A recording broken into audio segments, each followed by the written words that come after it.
Bonjour, à la une de la Tribune des travailleurs cette semaine, Mayotte, catastrophe naturelle. Mais avant, un détour par l'Assemblée nationale en France où le 16 décembre, tous les députés, à l'exception des députés de la France insoumise qui se sont abstenus, ont voté la loi spéciale.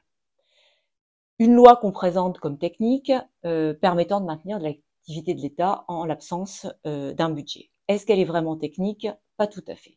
D'ailleurs, une note d'accompagnement précise qu'une fois la loi promulguée, le gouvernement prendra un décret ouvrant les crédits nécessaires avec des ouvertures de crédits dans la limite de ce que prévoit la loi de finances pour 2024. Et d'ailleurs, c'est chose faite puisque le décret est actuellement préparé sur la base d'une circulaire envoyée par Barnier avant le vote de la motion de censure. C'est une feuille de route qui dit la chose suivante. Tous les ministères doivent limiter leurs dépenses au strict minimum, ne pas remplacer tous les départs de fonctionnaires, ne lancer aucun nouvel investissement, n'engager aucune dépense nouvelle, aucune subvention. La loi spéciale a donc un seul objectif, permettre au gouvernement, quel qu'il soit, de poursuivre et d'aggraver la politique menée depuis maintenant des décennies. Et on la connaît, cette politique. C'est une politique brutale contre les travailleurs, une politique qui supprime des classes dans les écoles, qui réduit les chômeurs à la misère, qui laisse les capitalistes organiser les plans massifs de licenciement et qui engraisse les marchands de canons. Alors pourquoi s'abstenir comme l'ont fait les députés de la France insoumise et ne pas voter contre? Rien ne les obligeait, si ce n'est leur volonté de prêter serment d'allégeance à la Ve République. C'est l'union sacrée, et d'ailleurs, le journaliste du Monde utilise cette expression.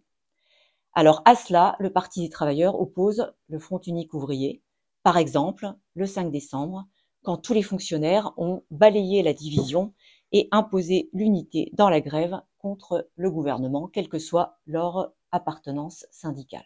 Et à Mayotte, on nous parle d'une catastrophe naturelle. S'agit-il vraiment d'une catastrophe naturelle? Quelques chiffres d'abord. Un tiers de la population vit dans des bidonvilles. 60% de la population est au chômage. C'est le département le plus pauvre de France. Il y a un seul hôpital sur l'île.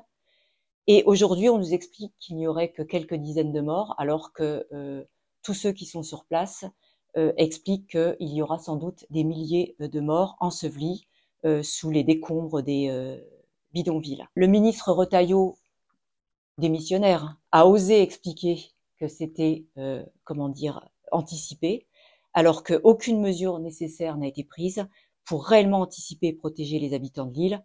Près de la moitié de la population immigrée est contrainte de vivre dans des bidonvilles insalubres qui ont été évidemment ravagés par le cyclone.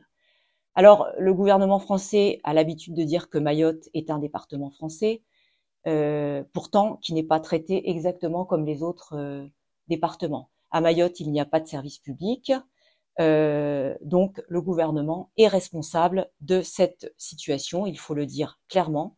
Derrière ce drame, il y a des décennies de politique de destruction des services publics, une politique qui est menée par les gouvernements successifs de droite et de gauche. Et puis, vous pourrez lire, alors Mayotte, c'est donc en page 2, et vous pourrez lire en page 5 la suite de la grève des chauffeurs de bus dans le Val d'Oise. C'est le 39e jour de grève pour eux. Elle dure depuis donc le 7 novembre et je rappelle que les travailleurs sont en grève pour obtenir le respect du principe de la part de l'employeur à travail égal, salaire égal, c'est-à-dire qu'ils ont été repris par une entreprise suite à la privatisation des transports, et cette entreprise refuse d'assurer les mêmes conditions de travail pour l'ensemble des ouvriers, les anciens et les nouveaux. Il faut savoir quand même que le 13 décembre, au petit matin, le préfet a ordonné pour la deuxième fois l'intervention de la police contre le piquet de grève, ce qui a été fait. Il y a eu d'ailleurs un salarié blessé, puis la grève a été reconduite.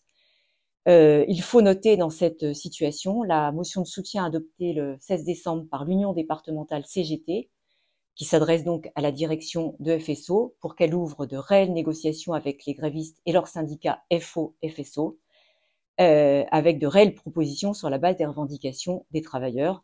C'est effectivement la question centrale puisque c'est l'unité ouvrière qui fera reculer la direction, comme toutes les directions et tout comme le gouvernement. Petite précision, la tribune des travailleurs ne paraît pas la semaine prochaine, elle paraît le vendredi 3 janvier. À l'année prochaine.